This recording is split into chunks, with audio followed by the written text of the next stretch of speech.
If you blow in my ear, my head plays like a whistle. Time's up. Let's do this. We're in for a wild night.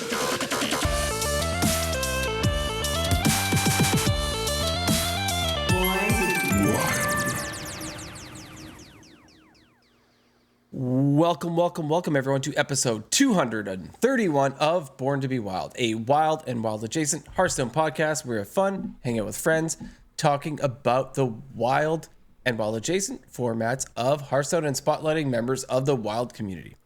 I am your host, Hydralisk. It's great to be back on this beautiful Friday evening in beautiful British Columbia. I am joined by my fellow co-host, Schmoopydady. How you doing? Good. Happy to be back contributing to the pod. For those of you joining us for the first time, welcome aboard.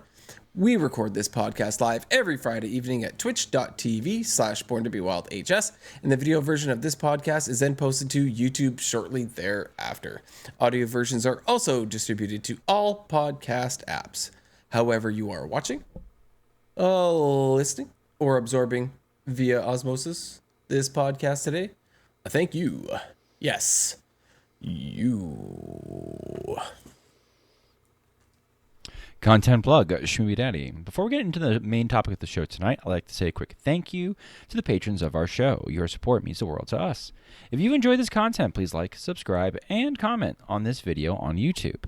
Another simple way to support the show is to leave a review on your podcast platform of choice. If you're watching live on Twitch, we've got some awesome emotes that you can unlock by subscribing to the channel. This is free if you use Amazon Prime. Finally, if you'd like to support the show financially, you can join our Patreon for as little as $1 per month. We have some channels in the Discord that are unlocked by subscribing to the Patreon, where you can see the show coming together each week. Check it out.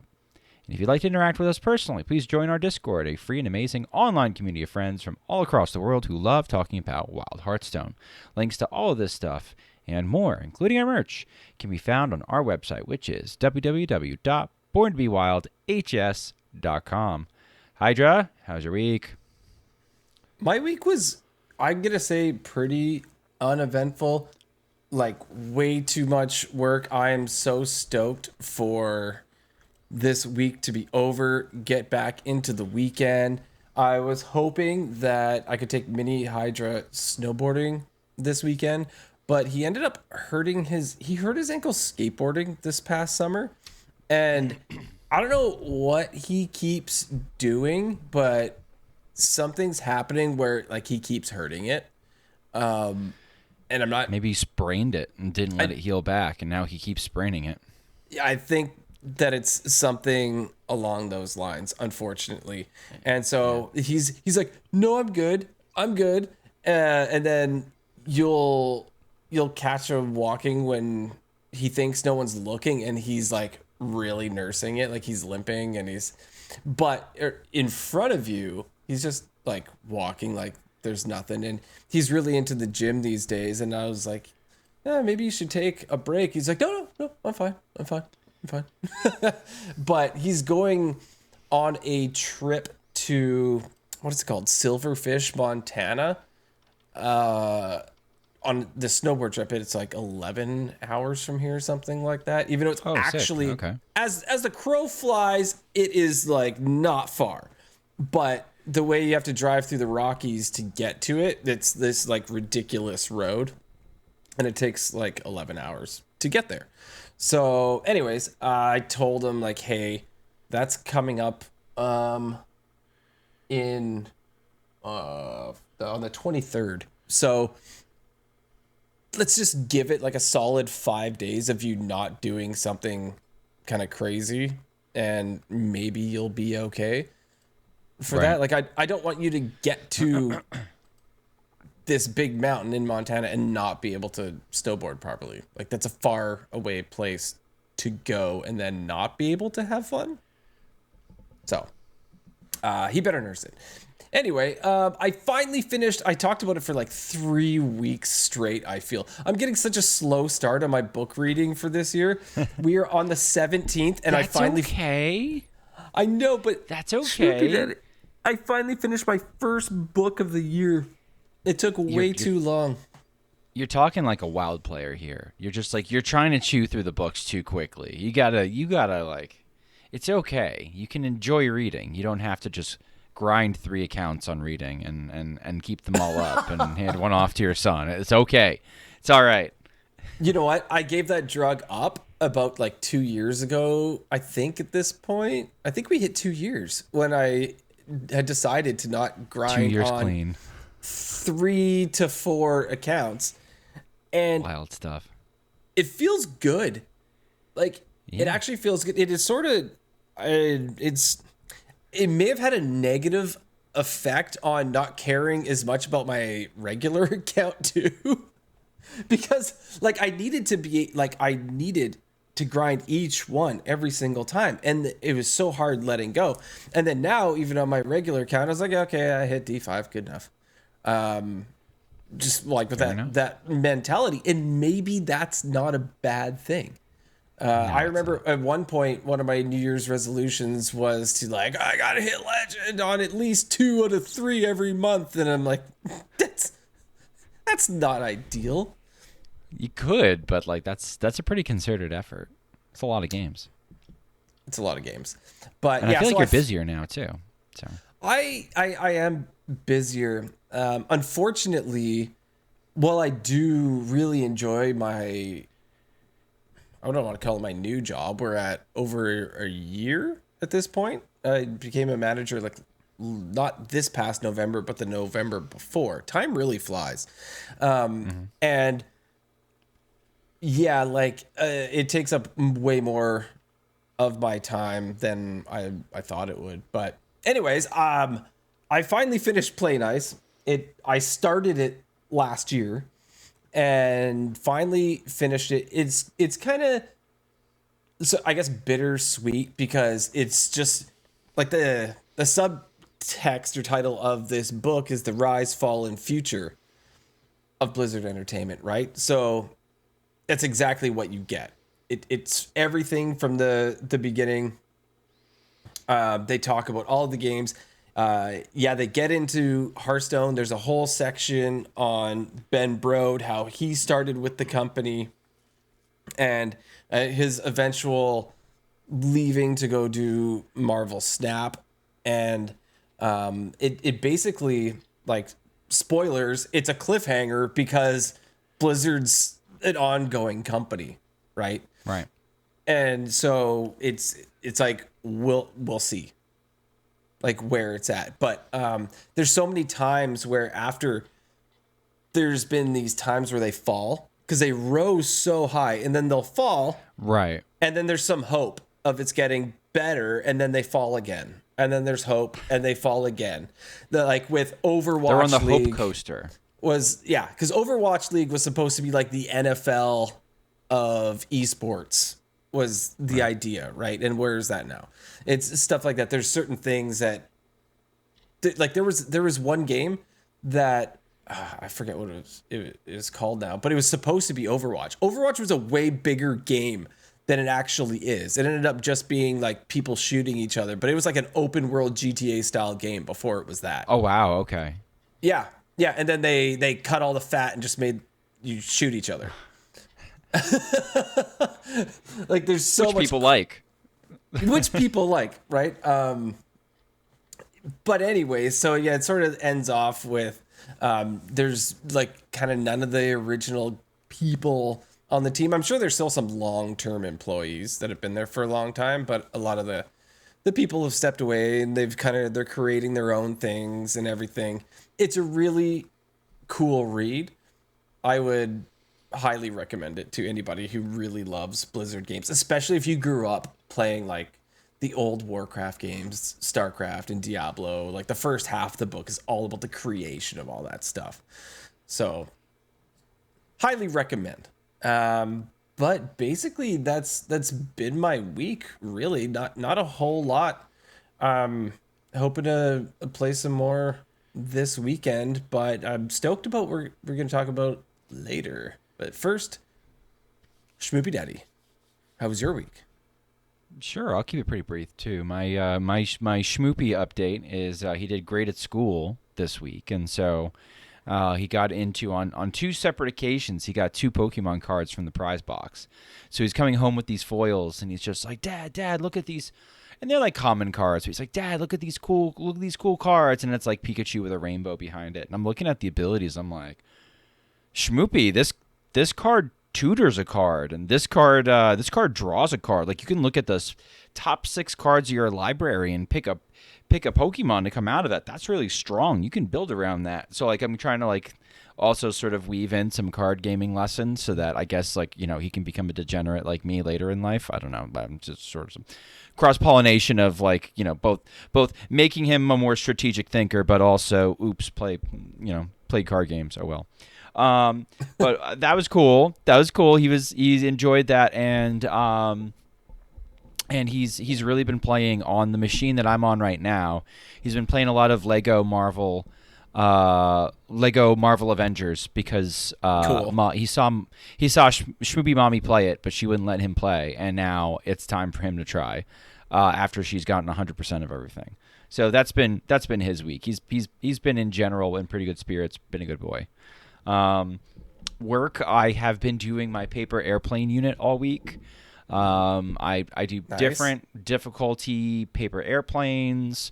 We test them out in our lobby. I tape a bunch of meter sticks together to make an apparatus to save planes from a windowsill outside of our library. Just generally just sort of like, wreak havoc on the school as my students are going out into the hallway testing their airplanes. And it'll ultimately, they'll get like about a 70 out of 100 going into the last phase of their grade, and then the remaining grade will be determined based off of 2 competitions. There's a time of flight competition and a distance competition. Winning either competition will get you 100 for the project, no questions asked. Because like there are some models that are meant to go for distance, and there are some models that are meant for time of flight. And we can talk about how, wow, all the time of flight ones look kind of similar. Hey, all the distance ones looks kind of similar. Let's talk about why that might be. And also, it's an excuse for me to show off how you throw a flying ring, which is a paper airplane it's like a ring that you connect with some tape, and you chuck her like a football, and she's pretty sick. But they always see that, and they're like, whoa, that thing's so cool. And then, and we huck those around and generally annoy the populace that are eating lunch at the time. So it's a good time had by all, basically. You know what? My son, they're building like a hydraulic backhoe. Like obviously nice. smaller model. It's not like actual size, but they're building that at school and making it work with like it's got multiple joints and Has it got Are you guys doing like the tubing and like syringes as the hydraulics? Is that what they're doing?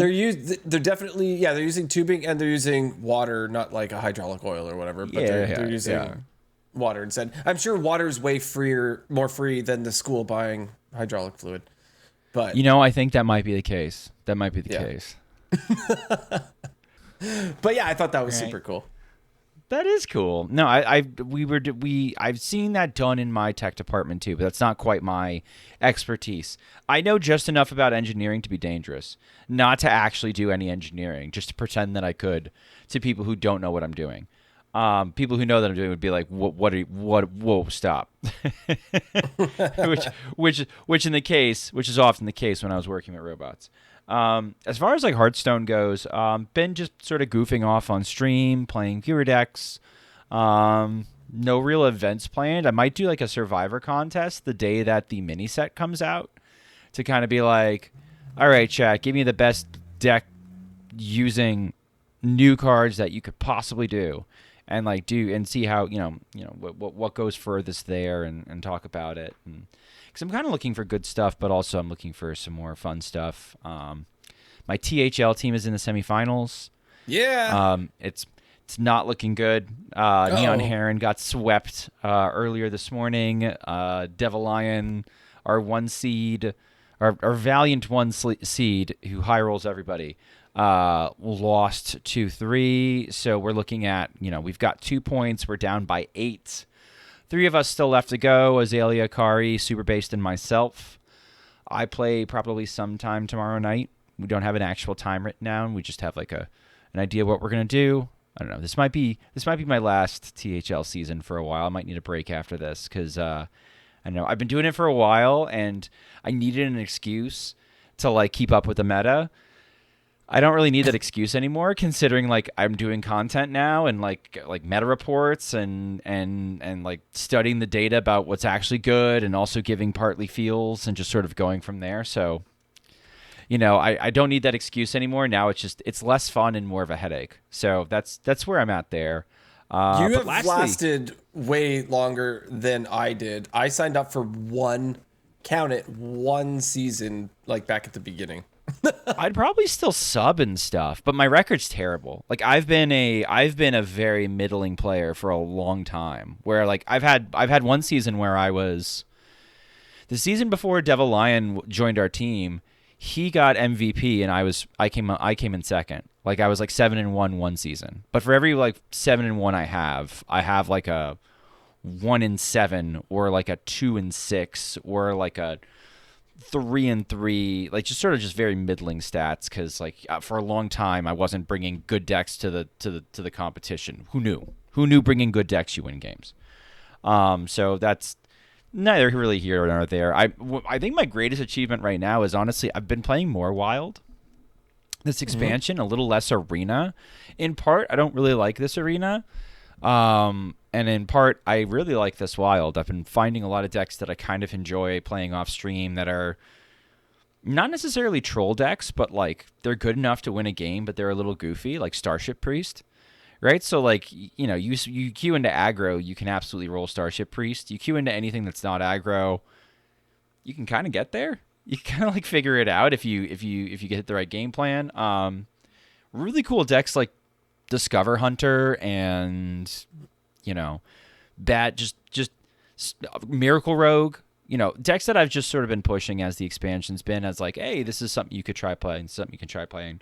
Reno Warrior, I've been having a lot of fun playing them. So right now I'm like 9 levels away from level 200. This is the closest I've gotten to being where I would in theory want to be to hit level 400 for an expansion in a long time. So maybe level 400 on this expansion if I play enough. If not, I don't really care. But level last 400 expansion is crazy. Yeah, last expansion I got like a little short of 300 to the point where it's just like if you do the math, it wasn't.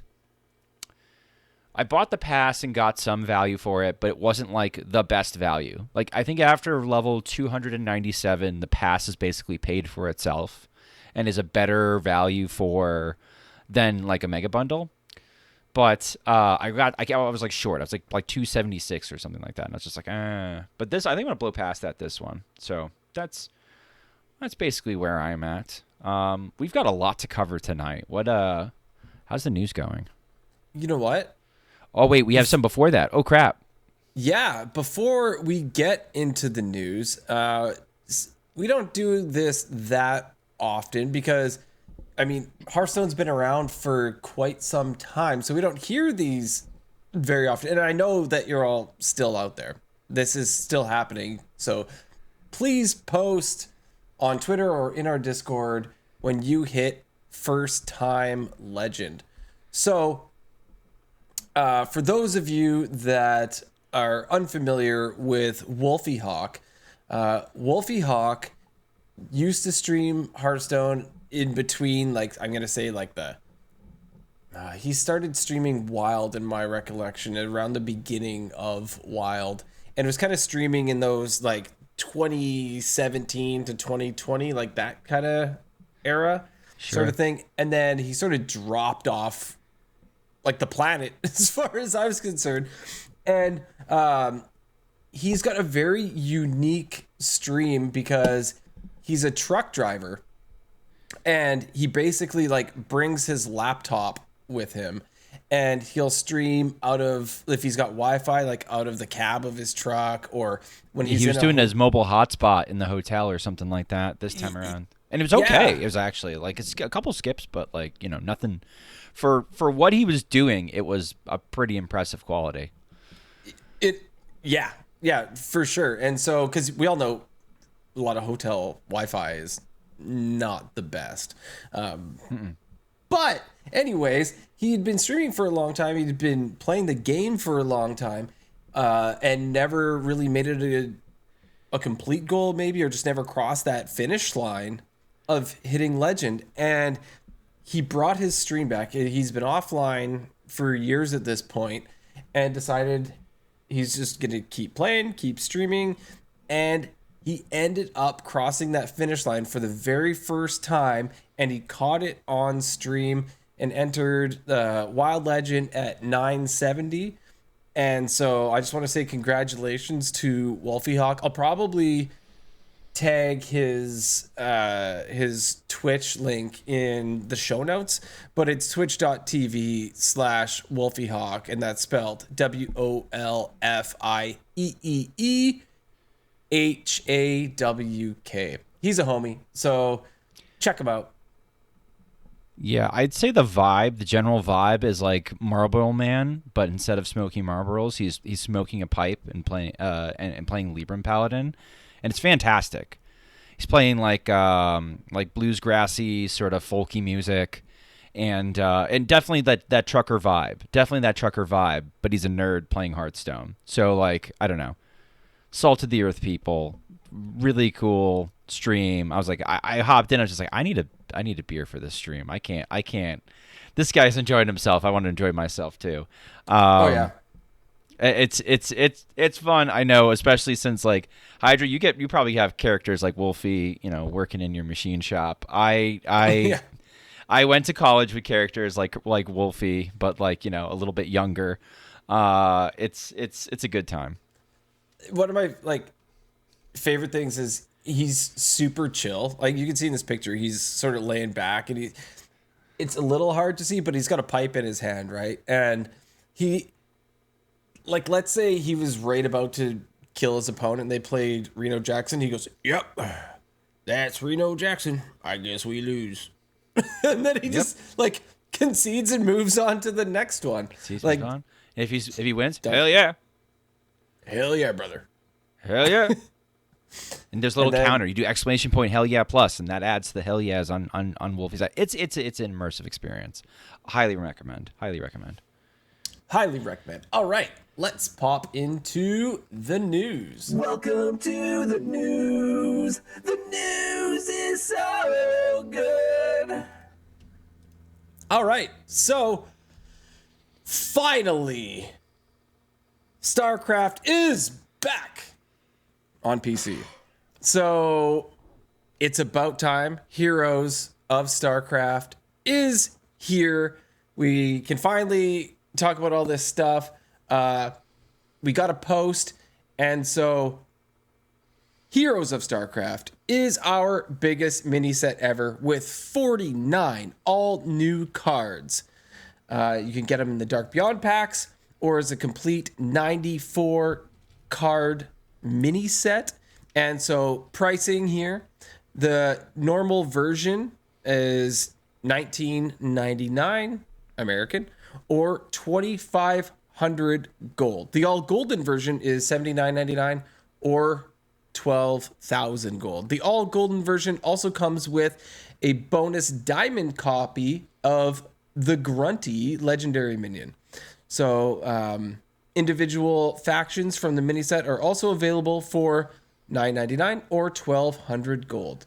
You can see all of the cards in the mini set in the official card library. So that's a lot of news, right? So we have the price there. So basically most people, in my opinion, right, usually buy the mini set with their 2,000 gold, right? That's what I do. This one is a bigger set. It is priced at 2,500 gold. Schmoopydady, I'm totally going to put you on the spot here without warning, but do you feel like this extra 500 gold for the extra, 11 cards is worth it? Or, yeah, what's your opinion? I think it's fine. Honestly, I think the price increase itself is fine. Where I really take umbrage is I think this information could have been leaked a little bit earlier or announced a little bit earlier in some way. Like I would have expected if you're going to do like a price increase. We were amazed when they revealed as much about the mini set as they did back in that post. Was it December, when they're just like, oh, and by the way, here's the mini set, here's the theme, and here's the things that we're going to be doing. They also said it was going to be the biggest mini set, I believe, at that point in time. Biggest, but they didn't say that they were going to then charge you more for it being the biggest when they've conditioned us like Pavlovian animals to save 2,000 gold for this exact moment, right? So like I think people that are upset that like, hey, you know, if I had known it was going to be more, I might not reach it, I would have played more. I think there's a right to be upset there because they very easily could have slipped it into that video and even done a spin on it and been like, you're getting more cards. The new price is 2,500 gold, but you can also purchase factions individually for either $9.99 or 1,200 gold. Like you just like, you kind of like, you're upfront about what the price is going to be, and then you kind of soften it. And I think it's good that they say, listen, if you have a pet faction, like if you have no interest in like doing Protoss cards, because for whatever reason, you're like a Lorthos type player where like you like the lore, but like you don't like Protoss. You've never liked Protoss. When you played StarCraft, you hated the Protoss. You don't have to pay for the Protoss. You can just pay for the other two factions, and that's fine. I like that part, and I think they could easily sweep in behind with that and say, listen, if you don't have the gold, it's okay. It's not like you can go. You're going to go completely without cards. Buy individual factions, and then when you have the gold, buy the other two factions. It's not very efficient price-wise, but like that is a way that you could do it and interact with the game. I don't know. I saw some consternation about it initially when the price was released, and a bunch of people were just like, I am going to be 500 gold short. What the hell, Blizzard?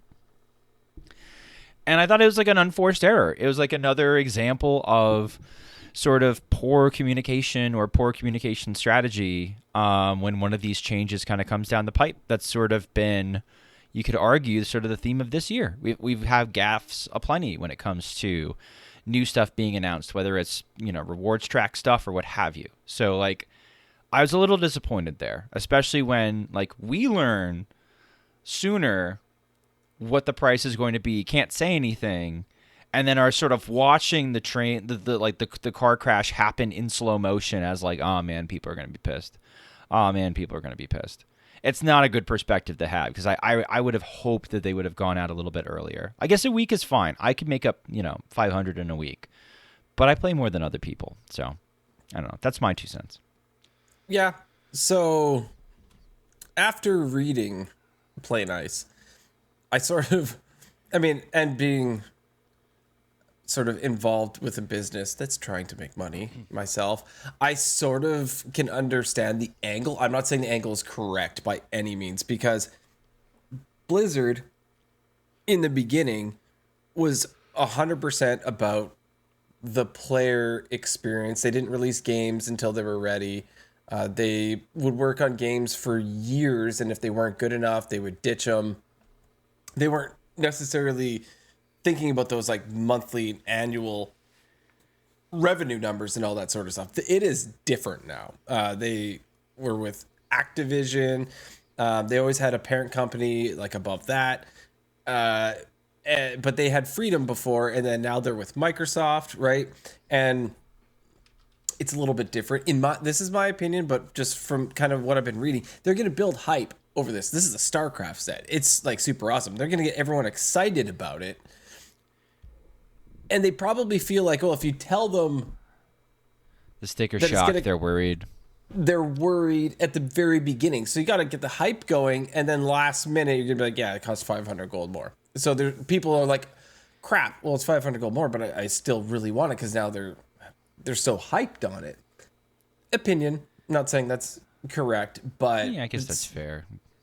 It's a little. It's a business model sort of thing. So it as the player, it feels crappy to save your 2,000. I've been there. I've been there so many times where I am making sure that I have that 2,000 gold when that mini set comes out, and I've changed how I play the game.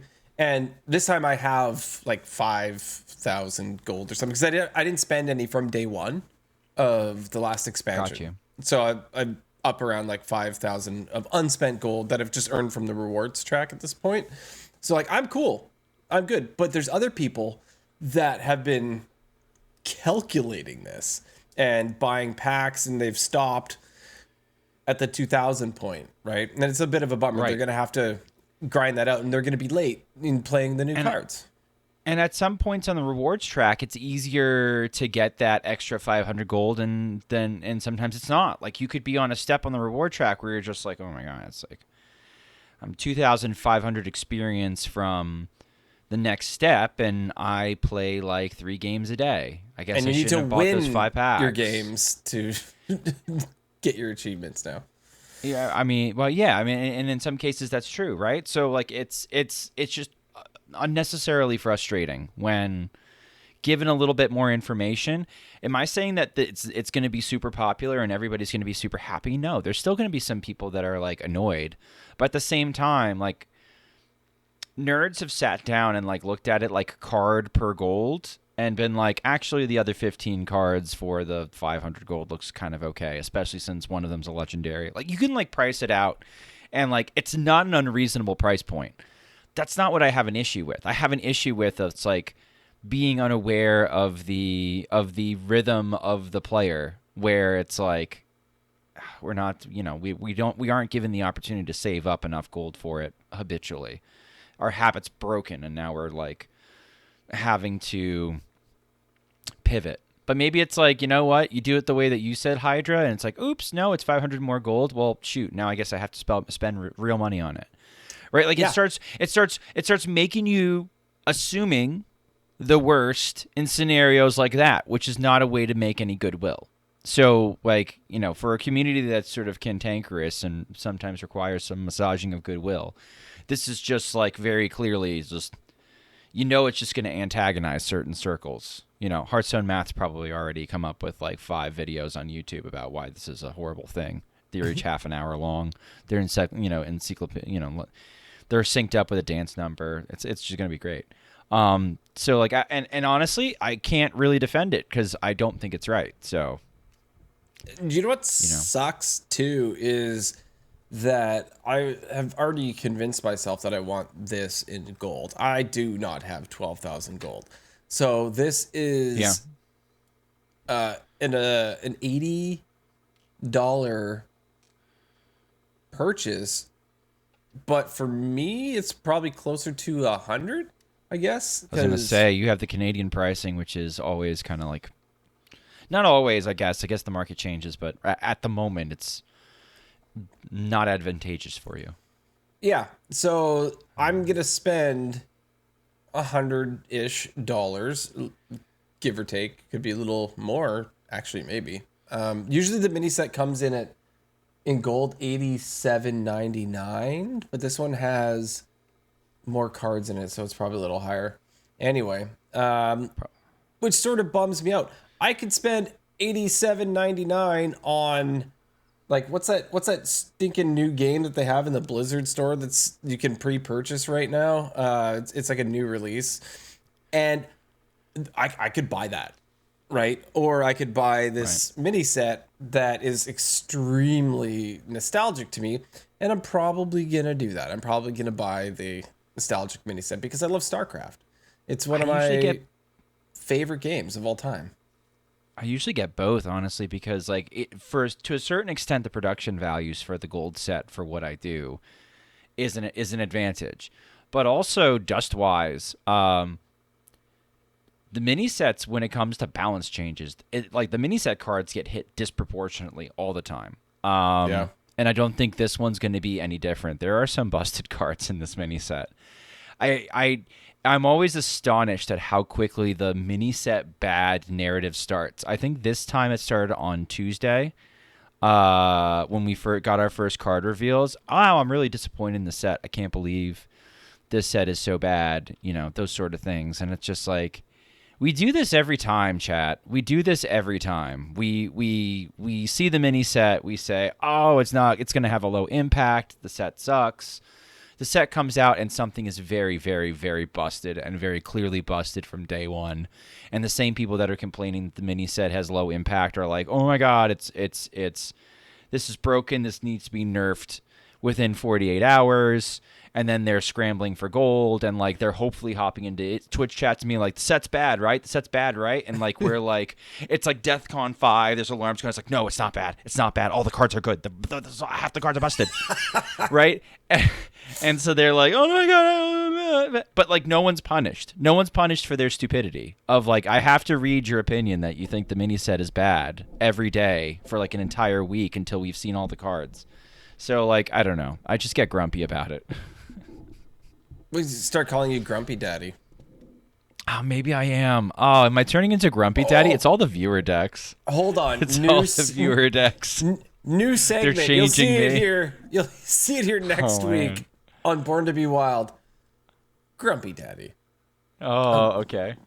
I'll find a new topic to get grumpy about all week. That actually, there's plenty of fuel for that fire. All right, so let's talk about Kerrigan, the queen of blades. So, the Zerg swarm has infested Hearthstone. Now you can become their leader, Sarah Kerrigan. Spoilers if you haven't played the first StarCraft. With Hearthstone's next mythic hero skin. This quad class skin can be used by all Zerg classes, which are Death Knight, Demon Hunter, Hunters, and Warlocks. Includes new emotes, special animations for attacks, all that stuff. Victory, defeat, special board visuals, and more. Spread the infestation. This actually looks pretty sweet. Look at this board. It looks beautiful. How do you feel about these skins, like the rag skin or the green rag skin that nobody bought? How do you feel about them spanning several classes? Because I can kind of go either way. Okay. I think that spanning several classes is a good thing and a bad thing. So spanning several classes is awesome because what is this? 4 different classes you can use this for? Like, that's really cool. It's a 4 for 1. You get this and you can use it in your top 4 favorite classes. Great value, right? Great value for the person who's purchased Great value. Now, if you are a human, which I believe I am and you are, some would argue that I am a Zerg, but you will get confused by this when this is your opponent. And not remembering what your opponent is playing, especially if you're a newer player. We're all susceptible, but as a newer player, I'm now confused. What's happening? I don't know what's coming next. I don't know what the win con is. I don't know newer anything. player. Forget newer player. Like me looking away while I'm making dinner or serving dinner to my kids, and I look down at my phone and I say, well, I mulliganed for warrior, but it's shaman. Oh God, it's even shaman. Like, it's just I do get crossed up in my mulligans sometimes with these cross class skins, and you don't want it to feel either. And Martian brings this up like when we talk about these kind of things on his stream. You don't want, like, Reno Lone Ranger is his absolute nightmare because it basically takes. It's basically a card you have to include across all classes, doing a certain archetype. If it's good, you have to auto include it in basically every Reno deck across every class ever, and it just makes for a homogeny of experience. And this is less egregious because it's not actual gameplay, but at the same time, it can make it feel a little bit more homogenous, right? Like, until you start seeing the cards come out, or at least until you're able to see the hero power. On mobile, it's a little bit harder to see the hero power. You really have to kind of be looking at a specific time, or sometimes the banner covers it. Yeah, I don't know. And hopefully the animations actually work, and we, the pokies and the twitchies on the side do things when you poke them and twitch them, as opposed to when Rag came out, it was bugged. So like for the price point that they sell them at, like it's you hope it works at least. Did we get a price on this one? Was that released? I don't see it in the article. I don't see it in the Out of Games article, but I think we did, but maybe not. Okay, well, Probably, yeah. Chat saying probably $60 American, so like around 1,000 running Canadian, and I haven't bought any of the 3D ones. I've got the what is this it? The one's Arthas? gonna happen. The Arthas one, but everybody got that for something, right? The Death Knight Arthas one. I feel like you. No, I think no. You had to purchase that, but you can also. Okay, but you can also get them. The thing is when these 3D ones come out, you can still buy them. Like if they're not in the shop, they're in the they're in the hero collection, and you can go and you can select them. It's just when they're in the shop, they have that tag. If we talked about this before, that they tag at 20% extra value. That's when they slap the packs on the hero. So the price doesn't change, but the packs go away. So if you can do without your 5 Zerg packs, I don't know what they're going to attach to this thing. You could probably still buy it from the menu at some point, like in the hero collection part, just not the store. Yeah, it was cool when they started adding stuff like card backs and whatnot. Actually, I think it's cool now. I think I was upset at the time when they're adding card backs to your collection Old ones to purchase, and you're like, dude, I've had this. No, it did bug me, and I understand that there's ones that people couldn't get, but I had a specific one for HCT that like you had to be there to get it, and so everyone would ask me like, "How'd you get that?" I'm like, "Special club." Like I don't know, it's just this like clout thing. Like I have no idea. It's a slick flex, right? Yeah, and but then you could just like get it for gold, and I was like, "Oh." Oh man. Anyway, next in the news is, I'll call it like an elephant in the room. People have been talking about this card for a while. Ethereal Oracle has been nerfed. So Ethereal Oracle, if you're not familiar, which you probably are, is the 4 mana minion, spell damage +1, spell burst, draw 2 spells. A 2/3, it's a neutral. So I'm gonna read the dev comment, and then I'm gonna let Schmoopydady kind of go off on this one for a little bit. Yeah, I'll let Grumpydady go off on this one for a little bit. So the dev comment is, Ethereal Oracle has been one of the strongest and most ubiquitous cards in the meta since the launch of the Great Dark Beyond. In hindsight, this is a card we probably should have addressed in the last balance patch. Unfortunately, the timing of that patch wasn't ideal because we tried to avoid high impact changes heading into an extended winter break where we couldn't be able to react to unforeseen problems that might arise.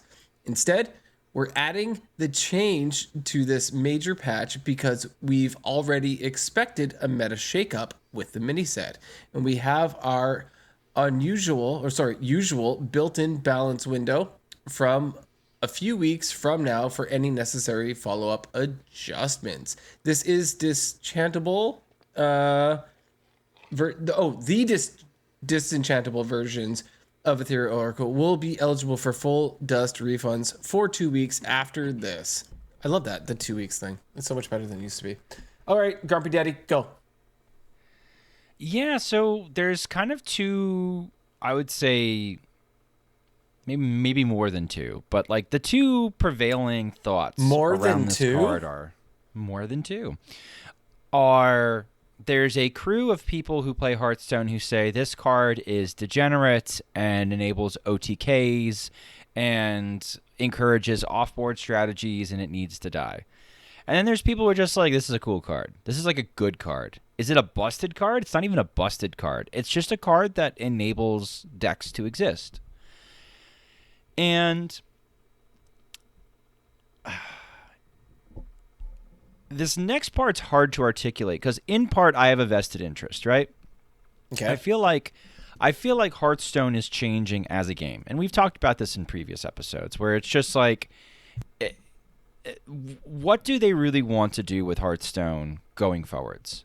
Do they want the power level to drop? Because that has been what has been signaled by certain content creators, that's been signaled by people on Reddit, that's been signaled by people on Twitter, where they want to go back to Curvestone, board-based, Dire Mole into Rivercroc, into Coin Yeti, who I win the game.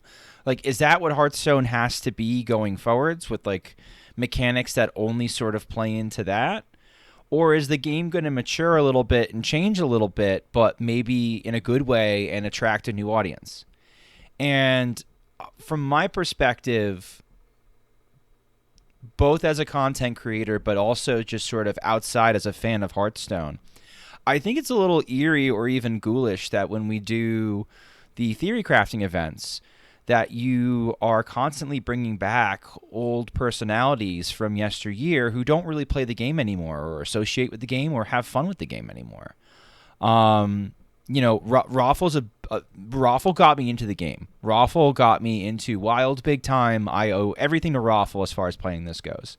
This week, I had somebody in my Discord point out to me that this is that he broke his streak for the first time ever since Raffle has been posting YouTube. He did not post a Hearthstone video one day. He's all in on Balatro. How much you want to bet when the theory crafting comes around, Raffle gets rolled on out. And so, like, it's just sort of a weird sort of place where, like, what does Blizzard want to do? Do they want to sort of take what they have and just sort of preserve it, but sort of as like a funeral march, just sort of see it out where it's like, we're going to have the same thing and the same packaging. And from my perspective, that's like a stagnation. Like that's like boring. Like the game is going to become boring at some point. If we keep killing cards like this is just, the game's going to get boring. There's going to be nothing fun to do because it's all going to be, dire moles and yetis. And it's just the people who I feel like sometimes advocate for nerfing a card like this are advocating for boring game design. To what end, I'm not really sure. I don't know if they think they're going to have more fun or if it's just like they want to be the first one to kill the game and say, ha, see, I did it.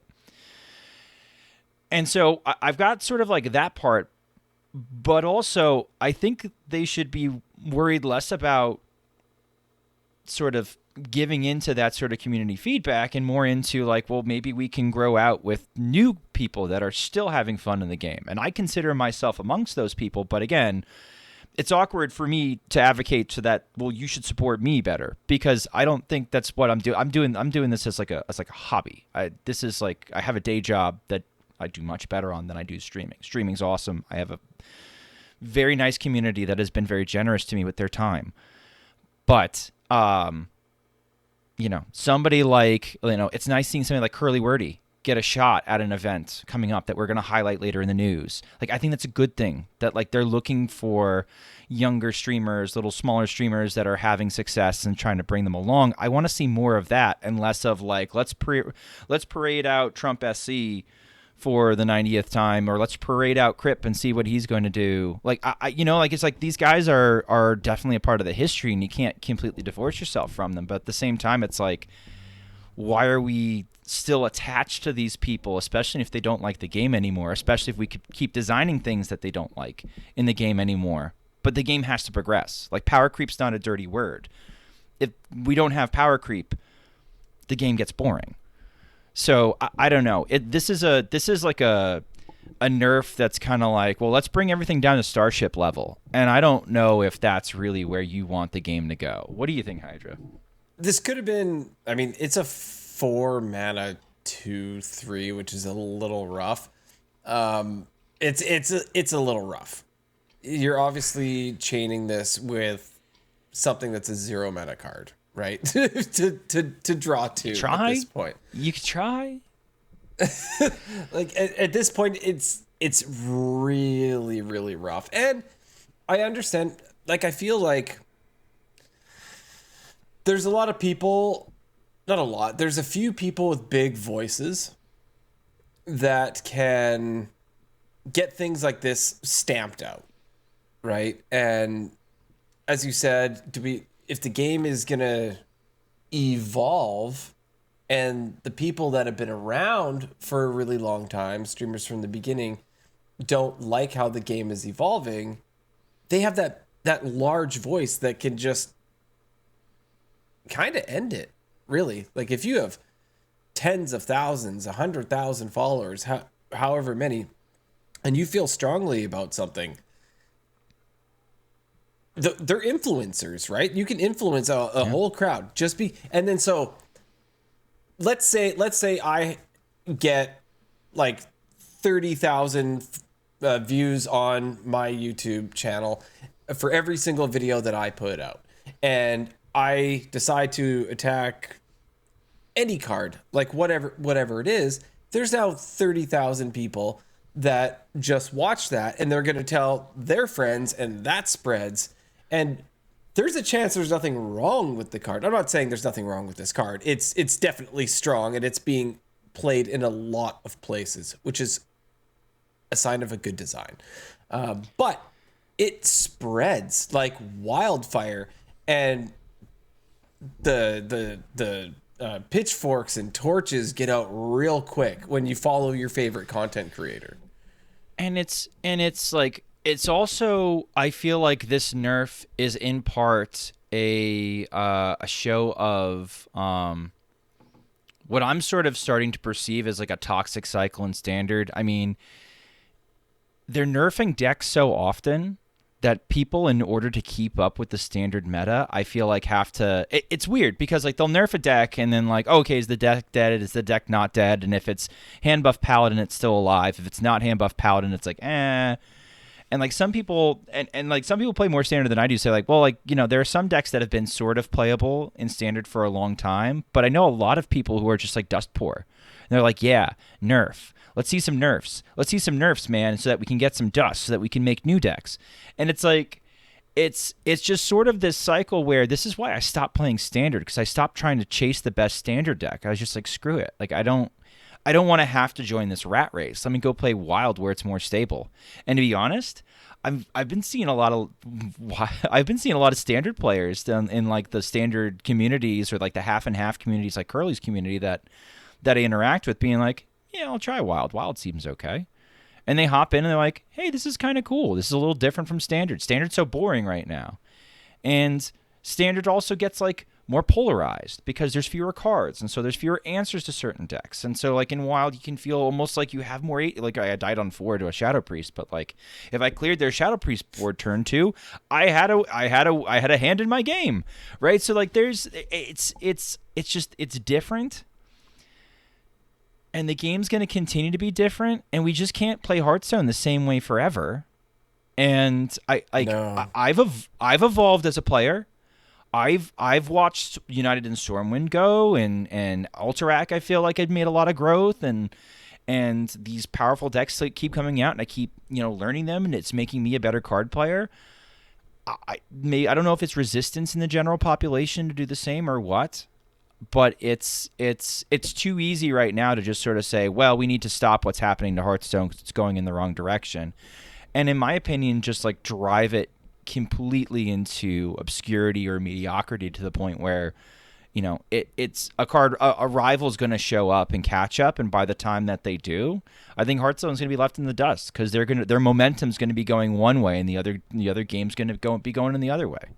Though no one's been able to pick up the pieces yet. So like, I don't know. Yeah. It's just very frustrating. I find this nerf very frustrating. Yeah, I think it's kind of funny because the Wild meta gets ragged on a lot. The mode gets ragged on a lot as just being out of control and absolutely ridiculous. But as you said, chasing standard meta decks is so hard. And I think it's funny when there's people that just rag on Wild so hard, and it's like, dude, the sooner you start your Wild collection, the better. I have zero regrets of when I decided the Never Dust method. It has been so good for me that we spoke about it before, the free-to-play accounts that I had on other servers. Right now, if I really wanted to, I could go there and like I built such a good collection, I could just pick something and I could go. right? And they throw a bunch of new stuff at you too. If you logged into like an old account, they do a really good job of like sending you resources to catch up. Oh yeah, is and nice too. obviously as someone who plays a lot of aggro and stuff, I'll just pick like the best rogue deck or best demon hunter deck or best priest deck. I already have all those cards, and if there's a couple I'm missing, I'd be able to make it work at this point. So like building that wild collection is so good. So standard players, if you are listening, please stop dusting your cards. Yeah, on rotation, if you just keep some good, like keep some of the good ones around, or the ones that see a little bit of play in wild. I don't know. Like I it's been funny trying to piece together wild meta decks for standard players, and they're just like, well, I don't really have this anymore. I used to have it. I don't have it anymore. I dusted it because it rotated. It's like Well, so I've been trying to focus on budget decks and stuff. There's sometimes an obscure legendary pop up like Beardo or something, and everyone's like, yeah, we don't have that. Well, everybody has to craft Beardo, right? Huhuran, like everybody had to craft Huhuran, right? Or some people didn't. Actually, I think honestly, I think that was a barrier to people playing the deck, and people would poo-poo that and say, nah, Schmoopy. A lot of people have managed their collections to the point where they can afford to do a couple of legendaries like that, and I was just like, dude, I have somebody on my friends list that changes their username every like 6 months or so to golden insert class because they delete all the other cards in every other class and go all in on crafting only that class. It's a mental way to manage your dust, but people do it, and it's toxic to your collection. So one day, Schmoopydady, one day, Duskfallen Aviana will be broken. One day. If you can make her dormant, the very next turn, your first card is 0. So, like, we've had a way to do this. It's just, like, pay her for one, like, 1 mana, get her out, and then, like, our next card is 0 because she's dormant, and she pops out. I'm not saying to keep that card, but one day. You never know. One day. All right, let's move on to the in-game event. In-game event, Heroes of StarCraft. So choose your faction and fight for glory. So from January 21st to February 11th, that's a sizable amount of days to get this done. Pick one of 3 event tracks to complete for 13 packs, which are 5 Perils, 8 Great Dark Beyond, and a faction-specific hero skin. Which campaign will you join? What? You get a choice of 3 different ones. Event hero skins not earned through the event will be available in the in-game shop after the event ends. So yeah, you got to pick which one you want, and you got to go for it. And a ton of packs. What is it? 1, 2, 3, 13. 4, 5, 13 packs. Holy cow. Talk about goodwill. I love that they do these events more often. I love that they do these events roughly like, we get maybe a week off before the next one comes around, and there's usually some decent value in there. Like we got Bob for free through an event like this, and now you can, we'll talk about how you can get Bob now. But like this is like a slam dunk. Like cool, awesome. Yes. 13 packs, we'll take those. If you're free to play, 13 packs is like mana from heaven. You feel like a high roller when you get to open 13 packs in a row. You've been watching a lot of Martian Boo, haven't you? Mana. Oh god, I did it, didn't I? No, I feel like if it's a gift from the gods, it's mana. But if it's like I'm playing it, it's mana. I wonder if that makes sense. No, I gotcha. No, I'm full of crap though. I know I'm full of crap. I'm just telling you. That's in my head. That's how those two things are filed. Though maybe Boo's rubbing off on me. Possibly. All right, so there's just a couple arena updates, which I'll just touch on really quickly. But so when the new patch launches, all current arena runs will end, and a new arena season will begin, and the pool will be adjusted to Sunken City, Castle Nathria, Whizbang's Workshop, Perils in Paradise, and the Great Dark Beyond, including the new mini-set. Additionally, there is a new card that will be in Arena, which is a 4 mana 4/3 Wayward Probe. Battlecry and Death Rattle. Get a random star piece. Decent arena card, good value actually. I would think, especially because there's a lot of strategies in arena. Like if you're playing Death Knight, some of the best things you can do center around having, building a starship. Like your card Suffocate is like fantastic for that. Just like 4 mana, remove 2 minions is kind of nasty in arena, and so like yeah, I could see this definitely seeing some play and looking pretty good and adding value. And it's a 4 mana 4/3. Like the stats don't totally suck. Looked like high powered sets to me. This arena season's going to be kind of fun, in my opinion. Good. That's awesome. All right, so we have a couple events that are going to happen with this new launch of the StarCraft Mini-set. So we have the StarCast. So the StarCast on January 23rd at 10 a.m. So join legendary StarCraft and Hearthstone players for a show match years in the making on January 23rd, starting at 10 a.m. Trump SC and Day 9 legendary figures in the StarCraft world will face off in a show match, highlighting the heroes of StarCraft. Casting their match will be another pair of icons, Tasteless and Artosis. You can watch this on Twitch, and you can earn 1 Great Beyond pack and 1 Golden Great Beyond pack.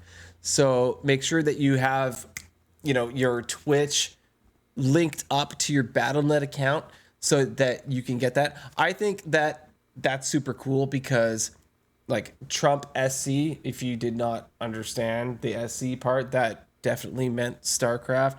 And Day 9 played so much StarCraft in back in the day. So it'll be super cool to have those 2 guys go head to head. And then we also have Hearthcraft. So this is a larger event that we're going to have.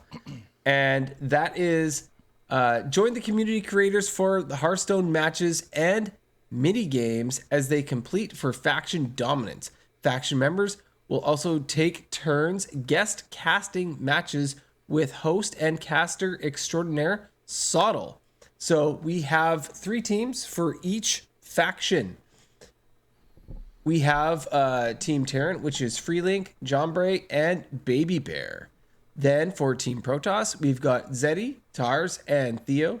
Team Zerg, Curly, Lifley, and Donkey. So I wanted to just point out really quickly about Curly Wordy is Curly Wordy was recently added to the creator program, and that is super cool. Big congratulations to Curly for being. Oh, it's super cool. Actually, I got a good opportunity to troll her recently. You know on her stream how she has the don't swear for 3 minutes? Yes. Yes. So impossible for her. Impossible. Yeah. Like one person did it, and we were already having a conversation, and then I had asked her, I was like, I haven't heard you swear in a bit. What the hell's going on? And then she's just like, because I'm bleeping, blah, blah, blah, blah, blah. And she's like, dang it. Like, because it was so funny. I was like asking her what's wrong with her. And then it screwed it all up. And she's like, oh, you got me. I was very proud of myself. She's very easy to wind up, yes. She's an infectious personality. And started as a wild streamer and has transitioned to more standard as of late. But she does do, on occasion, on the weekends, the Curly Cup, where you can choose to 1v1 her, and you can pick the format. She'll play wild, she'll play standard. So I highly suggest checking out a Curly Wordy stream, because she's a lot of fun. Yeah. The only other thing that I had in the news was the Golden Bob tender. So Bob the bartender. So this was in the patch notes, kind of like near the very bottom. So players who missed getting Bob the Bartender from the event can now get the normal version by going back to the pack opening screen with a regular Great Dark Beyond pack and get the golden version with a golden Great Dark Beyond pack. Why is this buried like in the bottom of the patch notes? I told you it was going to be easier to get Bob after the event than it was during the event. I think I called this. I was like, I don't know. They're going to make it some way. Like, there's no shot they're going to make him completely unavailable. He's so busted. Can they put this on the launcher or something so people get right? this? Not just like the 37th line of the patch notes. Like, it's kind of crazy how far down it is. Here, I'm actually gonna go back to the patch notes here. So these are the patch notes, right? So bug fixes in game. Like, look at this list. Way at the bottom. By the way, let me go get Bob. Let me go down. I'm still scrolling. And thank you to Schmoopydady for pointing this. It's the second last one. The only one after it is miscellaneous other bug fixes. Well, thank Tom Carter, because he's the one who showed me, and then I started he showed me in Schmoopycord, and I'm like pinging people. I'm like, look, you could still earn it. Look, you could still earn it. Look, you could still earn it. Wow, I'm pinging everybody in my Discord, and Tom's like, and me like 4 times. Thanks, Schmoopy. So like, yeah, that's like, fun and hijinks had by all. So if you were missing your golden Bob and you're like, I can't believe I didn't get gold Bob. I even pinged Martian with this because he's so mad he doesn't have gold Bob. You can get gold Bob for the low price of 400 gold once the pack drops. So, well, there we go. All right. Well, maybe let's move into our discussion topic. So, Schmoopydady threw together a couple packages of the mini set that you can, once you open the set, kind of slam together. Not necessarily a full deck list, but just small packages of cards that we can do. So, Schmoopydady, would you like to take it away with the Zerg aggro package? Sure. The first thing that I saw people super excited about the minute that Zergling was revealed. Right there, if you're watching on YouTube, Zergling is the bottom center card. It's like a Whoppertinger type card. Battlecry summon a copy of this minion. In Wild, we already had a somewhat playable deck right before the expansion dropped in Shafar Hunter. We would use something like a 0-mana spell like I forget what the crate spell that gives a beast +2/+2, and you'd slap her on a Whoppertinger, and you'd have Shafar down so that the Whoppertinger gets Shafar Battlecry. You drop the Whoppertinger, you play another 0-mana spell or a cheap spell, and all of a sudden the Whoppertingers are passing that buff on to a different minion. This is just more redundancy for that particular Smuggler's Crate. Thank you, chat. This is just more redundancy for that particular deck. The only way that this could be any better is if these Zerglings were in some way beasts. They are not, but that's kind of okay. This package in general seems like it could go into either that deck or some sort of aggro hunter token deck. Spawning Pools is a 1-mana location. Get a 1/1 Zergling. When it breaks, so that means you're probably going to get a 1/1 in your hand.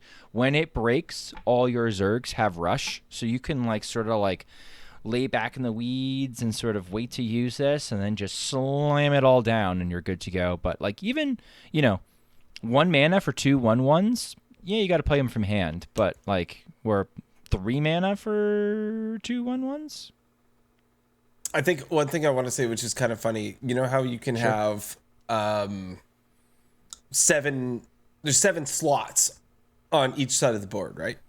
Mm-hmm. So I only thought of this now, but back in the days of OG StarCraft, there was something called the 6-ling rush, and And you can only start building them once you have a spawning pool.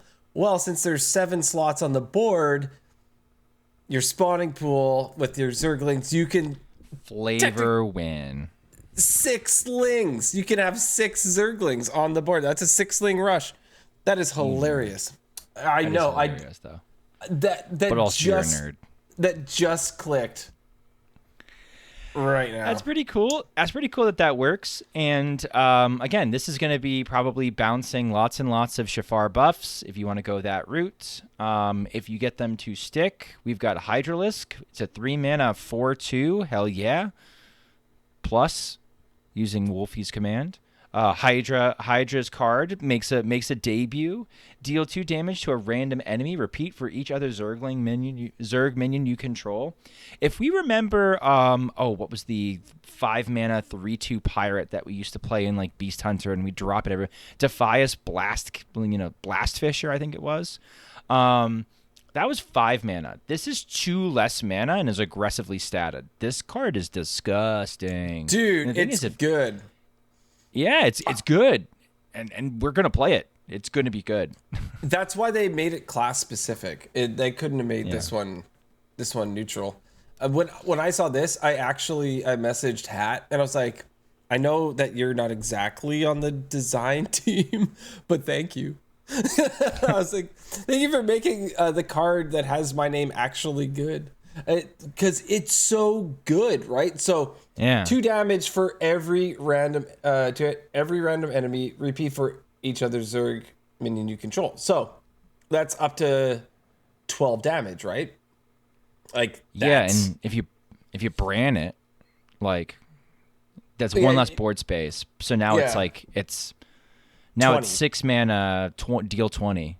Like you could see the possibilities if you have 2 Hydralisks. You get the idea. Like you can keep kind of going and going and going and going, and we also have Zerg AI, which is it's called Nidus Worm. Draw 2 Zerg cards. They cost 1 less. This could draw the hero that we haven't talked about yet. This could draw a Zergling and make it cost 0. This could draw a spawning pool and make it cost 0.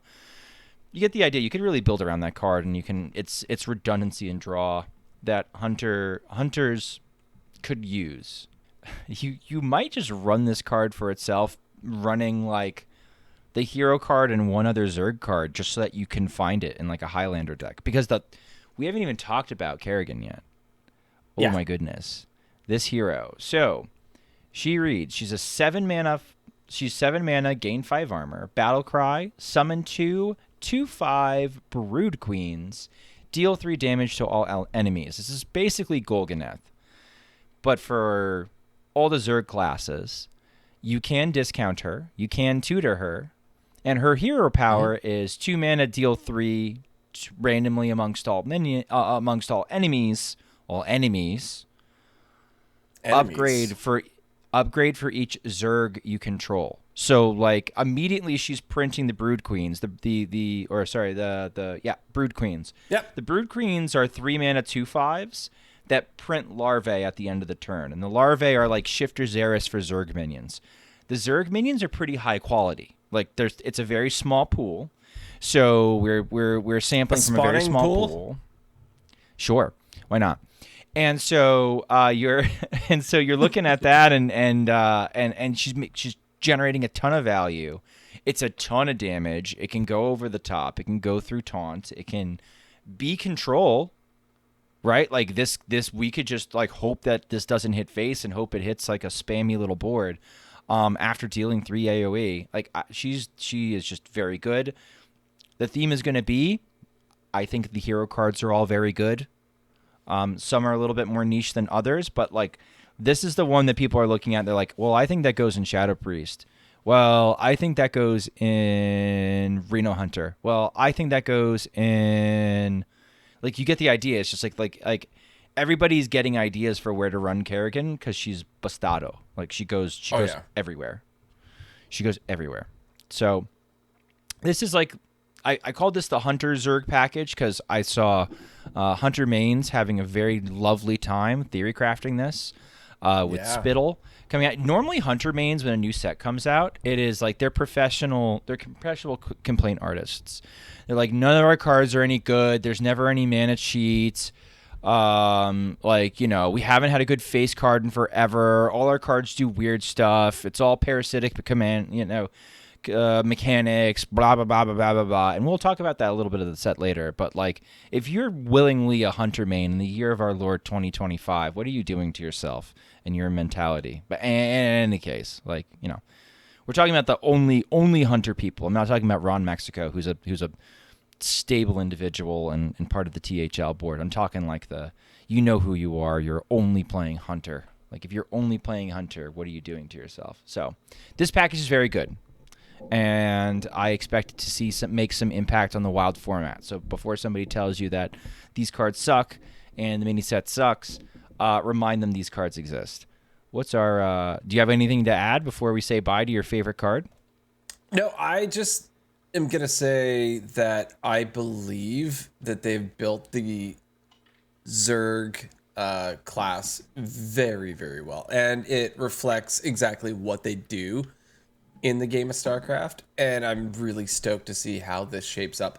And I'm hoping that we actually, like, it looks like it could be viable in Wild. So I'm hoping that that is the case. And, like, Hunter's great. So...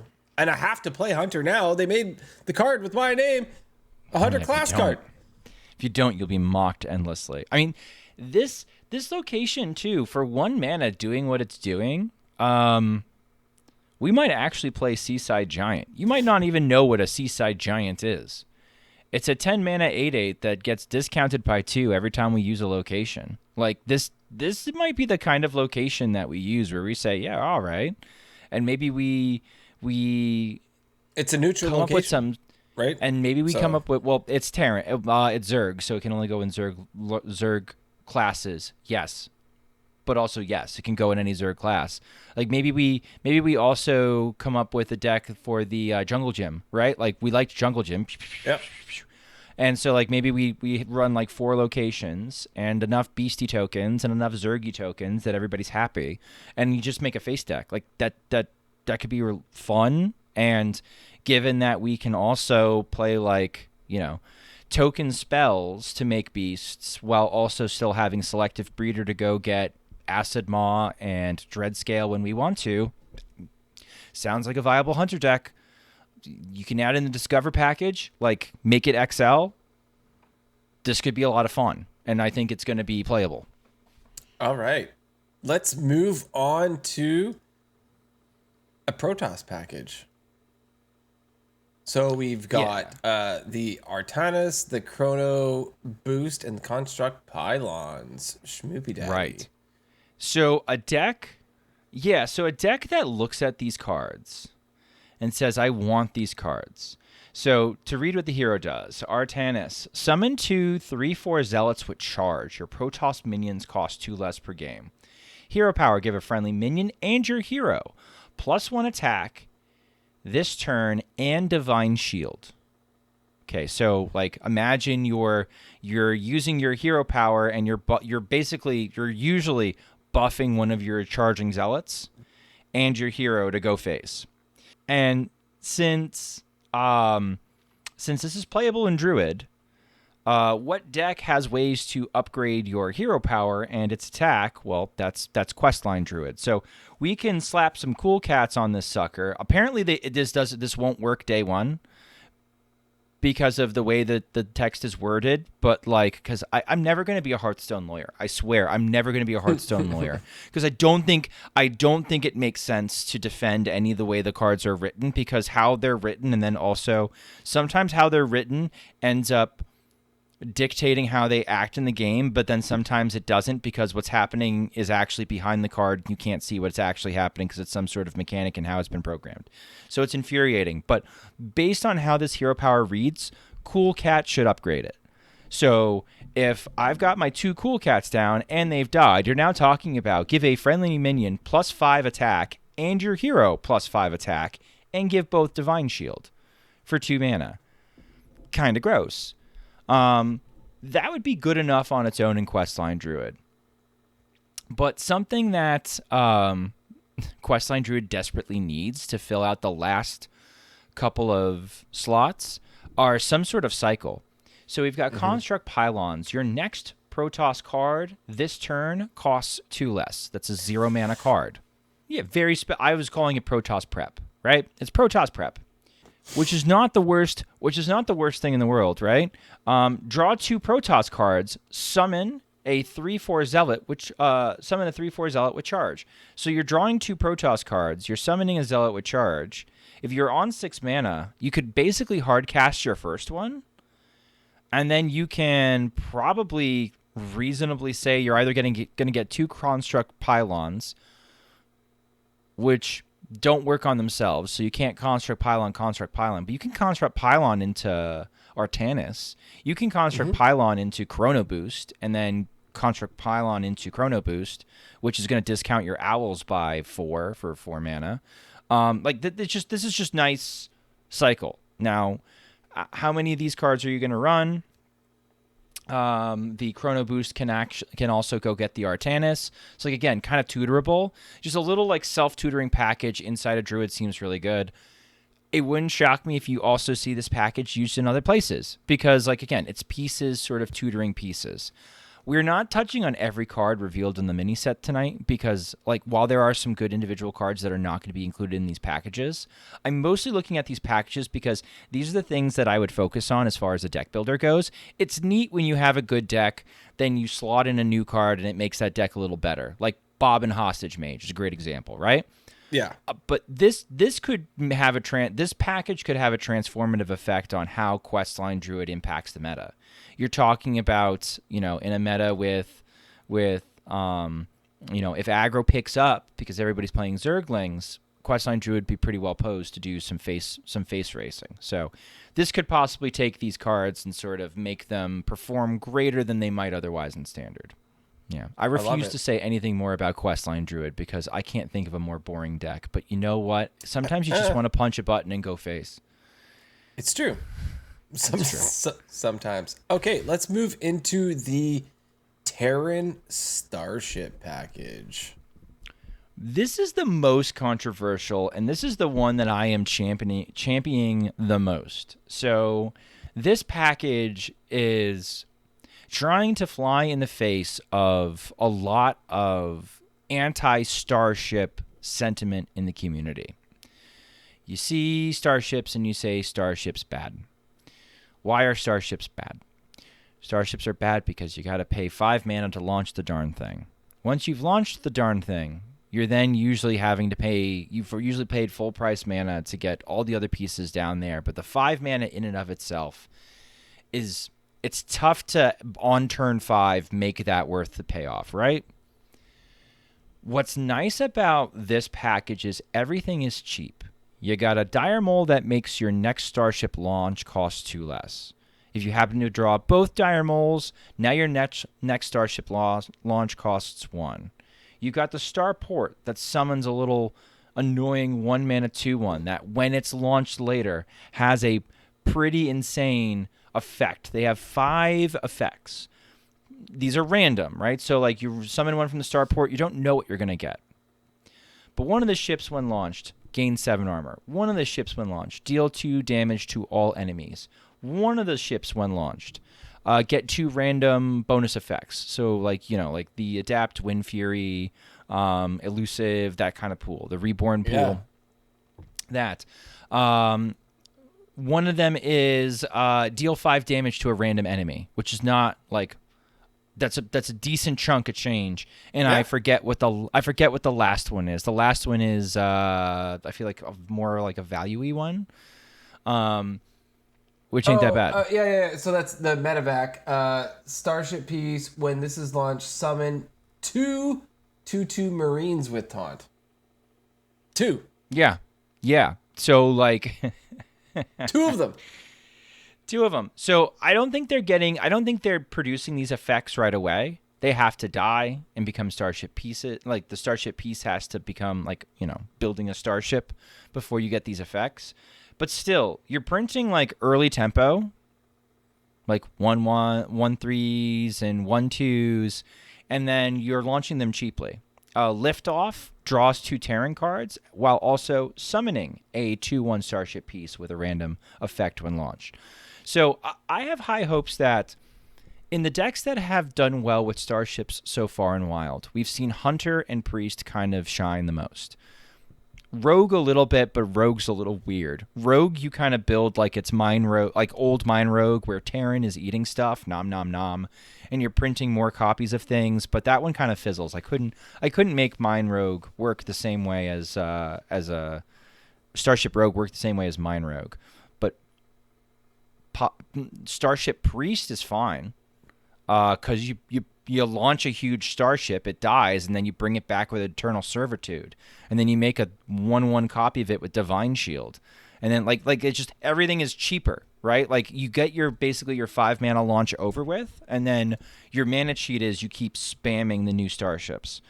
Hunter, we have Play Dead, and we have 9 lives, so you build a giant starship that has a couple of biopods on it. Everybody's a gangster until they're taking it's an 8/8 starship with 4 biopods stacked on top of each other, like in a trench coat. And then you hit it with Play Dead, and now it's spraying 32 damage across the board. It's disgusting, man. Yeah. So,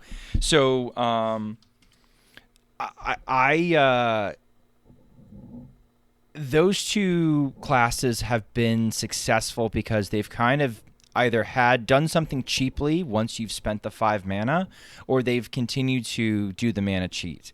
We haven't seen what happens when you can just launch starships cheaply. I have high hopes that this is going to be cool. And not only that, these are all mechs. And what can you do with mechs? You can magnetize stuff to them. You can slap old Ziliacs on them. They trigger effects like they trigger sentries. These are going to be good, I think. And I see a lot of people kind of poo-pooing them, and so I know I'm kind of putting myself out on a limb saying these are going to be good.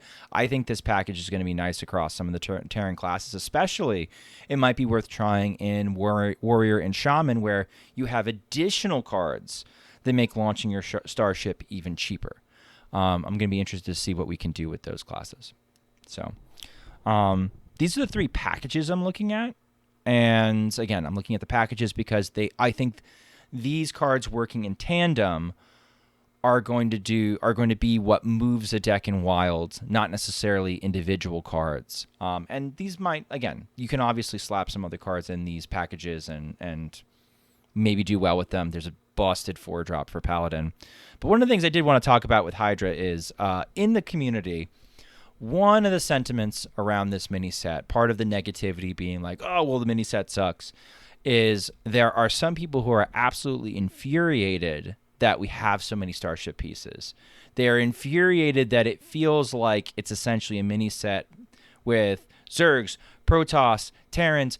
Are these synergies ever going to get revisited ever again? Or are they just like this forever? And the term that they use is a parasitic mechanic. Basically, it's just going to live sort of off itself, off the game. And I'm interested because you said, "Oh, I got some thoughts on this." So, what are your thoughts on these mechanics being so set specific? So I think it can go sort of both ways, right? So sometimes we are concerned that there isn't enough support when a set comes out going forward. And this mini set is supporting the starships, right? So we got starships.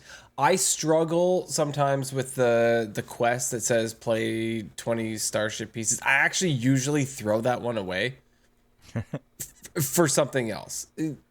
Not gonna lie. I'd rather it rotate into like spend 500 mana or whatever. That's easier for me than playing however many starship pieces they want me to play. Because I don't play a lot of standard, right? And starships aren't notoriously amazing in Wild. So for me, them supporting that is really cool. Investing in it a little more. And then there's that fear, like you had mentioned, from the community of like, is this dead, right? Especially since this is the space, it's a space themed expansion and mini set. Starships are very specific, it would seem, to this set. So the next set, they could never touch this again, right?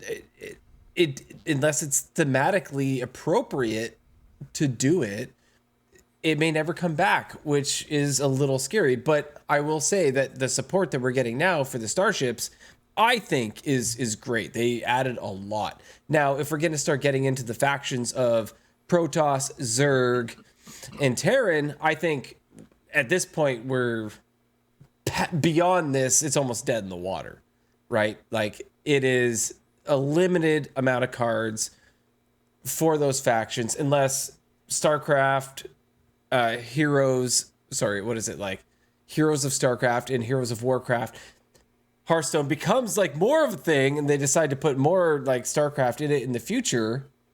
It's sort of over after this. These packages we talked about, I don't want to diminish how cool the packages we talked about earlier are, but the support going forward, since they don't actually have tribes, they do have, as we mentioned, like up in the top left corner, the factions that they are. If they're not supported at all in the future, and I highly doubt they will be, then this is it. And so it's kind of like, here we go, this is super cool, give us your money, this is awesome. Does it hold up 2 years from now, right? Like, is it gonna go the way of like curses in Warlock in Sunken City? Like, is it gonna go the way of Curse Lock, where it's like, well, that was fun for a bit, but like, doesn't really work anymore? Yeah. So it seems like it will fade at any point, at some point.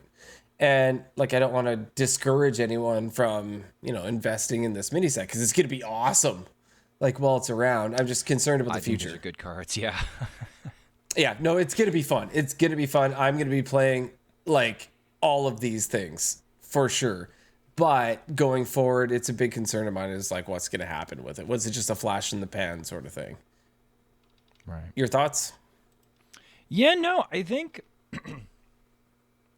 it's interesting, because I think for a while the game designers were trying to make spikes happy. They were trying to make like the people who just want to win card games happy and have an appropriate power level for cards ramping up and being competitive. And then I feel like the last couple sets, they're taking their foot off a little bit and going a little bit more along the lines of like, well, what if we just made something fun? Well, especially this set, like Starships. Like, I don't know who thought Starships was ever going to be competitive. It's after some boosting and after some slowing down of the metas, we see that Starships can sort of be competitive in particular, instances or classes, right? But it's a slow mechanic. And so I feel like if you're just going for fun and you're just designing sets for fun, Starships are fun. Like, it's fun to play Starships. It's fun when they work. There's like a little buzz you get, like a little Timmy buzz, where you're like, yee, when you're stacking 3 Arcanite defense crystals on top of one another and making a massive starship that you launch the next turn. You're like, ha ha ha, board-based aggro, look upon my wall and weep, right? Like, that's fun. But that doesn't mean that it's good. Just because it's fun doesn't mean that it's good. And I feel like they're in a tricky spot where they're like, do we design for fun or do we design for good? And I feel like they're fading more towards fun now. But these cards look good. It's super fun. These cards are fun looking, but also I think these cards are good. And also I think we're going to be doing some powerful stuff. But again, once we start doing powerful stuff, you're going to have people crying and annoyed and want stuff nerfed. And then like all the uniqueness and all the fun is going to get stamped out of it. And we're going to be left with like these pale, broken shells that are just sort of like smoking wreckage on the wayside of our Hearthstone years as we trudge to the next mini set and then next expansion. And we're like, all right, well, that was fun until we broke all our toys. Okay, maybe Grumpydady. Revert save us. I'm sorry. I'm just grumpy. I just, come on, man. Maybe this is the one hell? they don't. Maybe this is the one they don't touch. Right? Like, let it be OP. Like, let it happen. Never happen. No, not their MO. No. Not their MO. They change things just to change things. This is they don't balance around we'll just let it go. I'm not saying they'll let it go. I'm not saying, but I'm saying maybe they should let it go if they want this to survive, right? If they want somebody playing the Zerg package or the Starship package 2-3 years from now, just let it go, man. Let it go, because They don't want- the synergy is so tight. It's so narrow, right? That it kind of, I mean, I guess Galakron is crazy narrow too, and nobody really plays a lot of Galakron these days. So I can see them just completely abandoning it. But just let it go.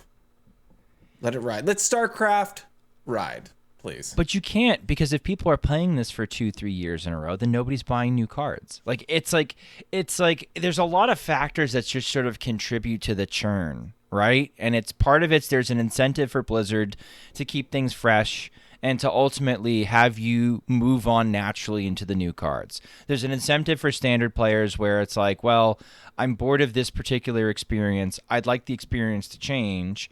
And in order for the experience to change, I'm going to need dust because I'm going to need to craft new decks. And so, you're rooting for nerfs because you're sick of seeing a certain thing, and you're hoping that, the grass is greener on the other side of the meta.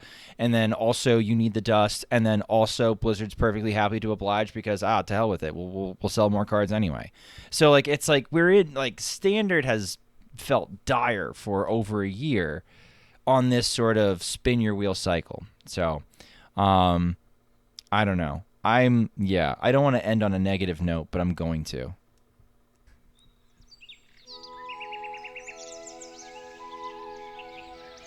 Unrelated Advice with Schmoopydady.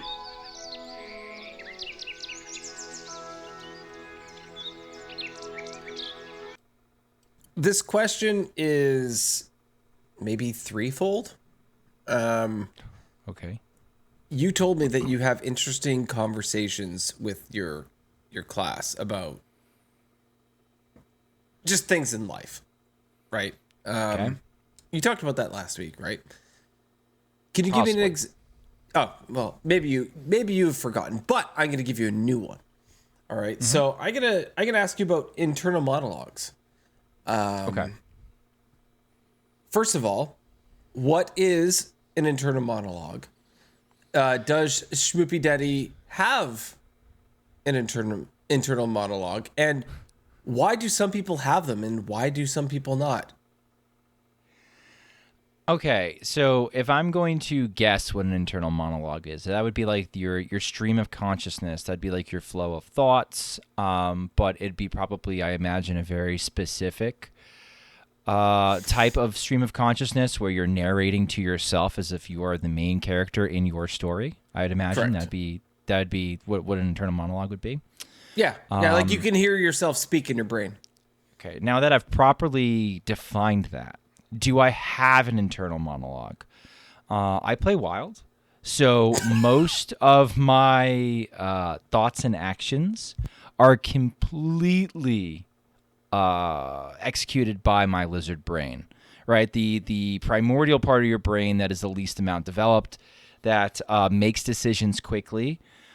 That's mostly me. I am a shrieking, drooling mammal shuffling throughout the day, sort of reacting to stimuli as best I can to drag my behind over the line every day.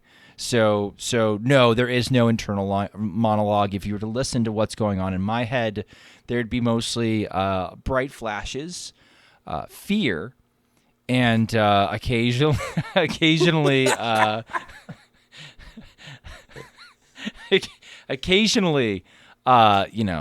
hot rage. I'm picturing a hamster running on a wheel and everything is just flashing in its face and it is scared to death. That sounds like a wild player. Yeah, that's like you know what? And the only thing that calms you down at the end of the day is a good old game of even shaman, right? Just nice and slow, and hit button and drool, and I get to play a totem this turn and coin and button again. Hitting the button's good. I get a thing when I hit the button. They're very very Pavlovian, very Pavlovian. Yeah. And then what was your third fold? What was your question? So do I have what is an internal monologue? Do I have an internal monologue? And apparently I can even remember what mine was. So maybe I don't have an internal monologue. So wise words have never been spoken. And you heard that on More to be wild. I actually forgot the third part. We have gaping holes in our brains from playing this game. I swear, gaping holes.